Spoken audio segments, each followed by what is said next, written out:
چاند گرہن کا یہ ایک لمحہ آ رہا ہے، یہ گھڑی آ رہی ہے۔ پاکستانی وقت یہی ہے۔ جس ملک میں، غور سے سمجھیے گا، پوری دنیا اس وقت میری آواز کو سن رہی ہے، جس ملک میں جو وقت ہوگا وہ اپنے ملک میں اپنے وقت کے مطابق کرے گا، عمل یہی ہوگا۔ اس دوران کرنا کیا ہے؟ اس دوران ہم نے دعا میں لگ جانا ہے، نفل میں لگ جانا ہے، تسبیح میں لگ جانا ہے۔ ضروری نہیں 4 گھنٹے، آپ کو جتنی تھوڑی دیر میں یہ عمل پورے ہو جائے۔ دوسرا، اس دوران میں نا 1 عدد موم بتی لے لیں، چھوٹی سی موم بتی لے لیں، کوئی بڑی لینے کی ضرورت نہیں ہے۔ اس کی روشنی میں دیکھتے ہوئے ہر حالت میں صرف 117 مرتبہ پڑھنا ہے، یا واحدو یا احدو، اللہ تو ایک ہے اور اکیلا ہے۔ مولا میرے ساتھ 100 جھنجٹ ہیں، 100 مصیبتیں ہیں، 100 تکلیفیں ہیں، 100 پریشانی ہے، اور یہ ساتھ لگی ہوئی ہیں۔ اللہ تو ان چیزوں سے پاک ہے، تو ان چیزوں سے پاک ہے۔ اب یہ اللہ کے سامنے ہم زاری کر رہے ہیں، درخواست کر رہے ہیں، اور اپنی مشکلیں پریشانیوں کا تصور کرتے ہوئے، اس موم بتی کو دیکھتے ہوئے، یہ 117 دفعہ، اول آخر 3 دفعہ درود شریف، اب بولو کتنے منٹ لگیں گے یہ عمل کرنا ہے۔ اپنے مقاصد، اپنی مشکلیں، اپنی پریشانیاں، اپنی الجھنیں، اپنی ناکامیاں، اپنی زندگی کے دکھ کا تصور کرتے ہوئے، اپنی زندگی کی پریشانیوں کا تصور کرتے ہوئے یہ عمل آپ نے کرنا ہے، اور موم بتی کو دیکھتے ہوئے پڑھنا ہے۔ اس کے بعد اٹھ جائیں، موم بتی شک جلتی رہے، جتنا وہ جلتی رہے گی اس کی روشنی رہے گی، آپ کی زندگی میں روشنی، آپ کی آنکھوں میں روشنی، آپ کے دل میں روشنی، قبر میں روشنی، زندگی میں روشن راہیں، روشن راستے، جو گلیاں، جو راہیں، جو راستے، جو منزلیں بند ہیں وہ سب روشنی ہیں۔ موم بتی کے اس عمل کا ہدیہ، کوئی میٹھی چیز حسب توفیق بچوں کو، بڑوں کو بانٹ دیں، بچوں کو بانٹ دیں، اس کا ہدیہ لازم دیں۔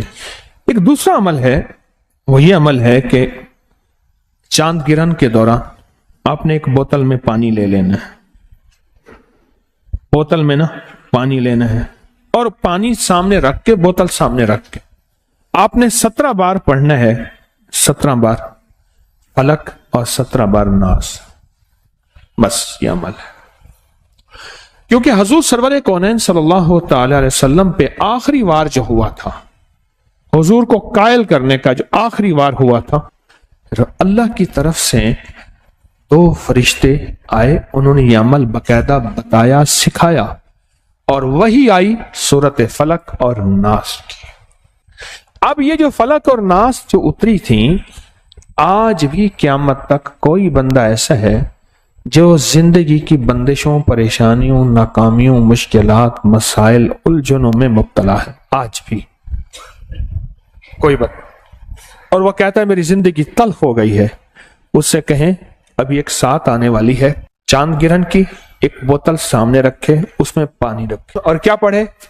سورت فلک اور سورت الناس، توجہ سے، اول آخر درود شریف، اور ہر دفعہ بسم اللہ الرحمن الرحیم ساتھ، اور اس بوتل میں دم کرے۔ اچھا، گھر کا ہر فرد یہ موم بتی والا عمل اپنا بھی کر سکتا ہے، پورے گھر کے بھی کر سکتے ہیں، اور یہ ہدیہ اگر پورے گھر کی طرف سے کرنا ہے تو ہدیہ پورے گھر کی طرف سے ہوگا۔ گھر کے ہر فرد نے کرنا ہے تو ہر فرد اپنا ہدیہ دے دے۔ اسی طرح یہ جو فلک اور ناس کا عمل ہے، یہ بھی گھر کا ہر فرد کر سکتا ہے، اور چاہیں تو پورے گھر میں سے ایک فرد بھی کر سکتا ہے۔ 17 دفعہ فلک اور 17 دفعہ سورۃ الناس، اس کا ڈھکنا کھلا رکھیں اور توجہ سے یہ اس پہ دم کر دیں، کیا کر دیں؟ اور اس کا جو ہدیہ ہے وہ بھی پانی ہے، پانی کا ہدیہ بھی پانی ہے، پانی کا ہدیہ بھی پانی ہے۔ کسی قریبی مسجد پانی کا بل ادا کر دیں، کسی جگہ نل کا لگوا دیں، سبیل لگوا دیں، کسی سفید پوش کے گھر کے پانی کا بل دے دیں، یا لوگوں کو ٹھنڈا میٹھا پانی پلا دیں، اس کا ہدیہ بھی کیا ہے؟ پانی ہے۔ اور یہ بیماریوں کے لیے، تنگ دستیوں کے لیے، الجھنوں کے لیے، جھگڑوں کے لیے، نا اتفاقوں کے لیے آنے والی مصیبت، اس پانی کو آٹا گوندنے میں، چائے بنانے میں، پینے میں، کرنے میں، دیواروں پہ نہ پھینکیں، گھر میں پاؤں نہ آئے، باقی ہر جگہ اس کو پینے کھانے پکانے میں اس پانی کو بڑھاتے جائیں، استعمال کریں، اور کوئی دم والا پانی پڑا ہے تو اس میں ملا لیں، ایک ہی ہو جائے۔ اب تیسرا عمل اور آخری عمل سنیں، چھوٹا سا عمل ہے۔ آپ نے حزب البحر جو ہے وہ پڑھی، یہ حزب البحر کے اسماء حسنى ہیں، یا اللہ یا علی یا عظیم یا حلیم یا علیم، یا اللہ یا علی یا عظیم۔ آیت الکرسی کی آخری آیت ہے، یہ اس کے اسماء حسنى، یا علی یا عظیم یا حلیم یا علیم، یہ حزب البحر کے آخری الفاظ ہیں۔ بس آپ کیا کریں گے اس دوران میں؟ اولا کے 3 دفعہ درود شریف پڑھ کے نا آپ نے صرف 140 مرتبہ گڑ گڑا کے پڑھنا۔ یہ بار بار بات لفظ کر رہا ہوں، گڑ گڑا کے، بھکاری بن کے، محتاج بن کے، یہ لفظ بار بار عرض کر رہا ہوں، بار بار عرض کر رہا ہوں۔ بس اپنے مقاصد مسائل کا تصور کر کے، اور اس کا ہدیہ 7 عدد جنس ہے، مثلا گندم، جوار، مکئی، باجرہ، جو، چاول، مونگ وغیرہ، یہ 7 عدد حسب توفیق آپ پرندوں کو قبرستان میں کسی صاف جگہ پہ کہیں ڈال دیں، حسب توفیق، اسی دن ڈال دیں، دوسرے دن ڈال دیں، ضروری نہیں، یہ تینوں ہدیے دوسرے دن بھی کر سکتے ہیں۔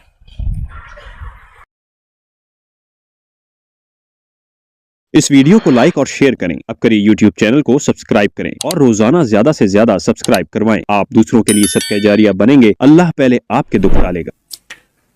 رسول اللہ صلی اللہ علیہ وسلم جب تشریف لائے انسانیت اور امت کی ہدایت کے لیے، آپ اکیلے نہیں آئے، آپ کے ساتھ ایک کتاب تھی جس کا نام قرآن ہے۔ آپ اکیلے نہیں آئے، آپ کے ساتھ وحی تھی جو جبریل کے ذریعے آئی، اور قرآن نے انسانیت کو خیریں پہنچائیں اور قیامت تک خیریں ملتی رہیں گی، برکتیں پہنچائیں اور قیامت تک برکتیں ملتی رہیں گی، راحتیں پہنچائیں اور قیامت تک انسانیت کو راحت ملتی رہے گی۔ یہ قرآن خیر کا ذریعہ ہے، رحمت کا ذریعہ ہے، عافیت کا ذریعہ ہے، اور اس قرآن میں برکت بھی ہے، رحمت بھی ہے، شفا بھی ہے، عطا بھی ہے، اور دنیا اور آخرت کے سارے مسائل کا 100% حل ہے۔ یہ بتائیں کہ جب قرآن ہو اور پھر مسائل ہوں، اور قرآن ہو پھر الجھنے ہوں، ہاں ایک چیز ہے کہ اللہ پاک بعض اوقات اپنے انبیاء کو آزمائش عطا فرماتے ہیں، اور جو نادان ہوتا ہے، ناواقف ہوتا ہے، اس آزمائش کو سمجھ نہیں پاتا۔ انہوں نے مجھے پریشان کیا ہے، پریشان سے مراد مجھے بھول گئے ہیں، مجھ سے پیٹھ کی ہے، مجھے چھوڑ چکے ہیں، اللہ تو ان کو ایسی پریشانی دے جس میں یہ دکھتے رہیں، پریشان ہوتے رہیں۔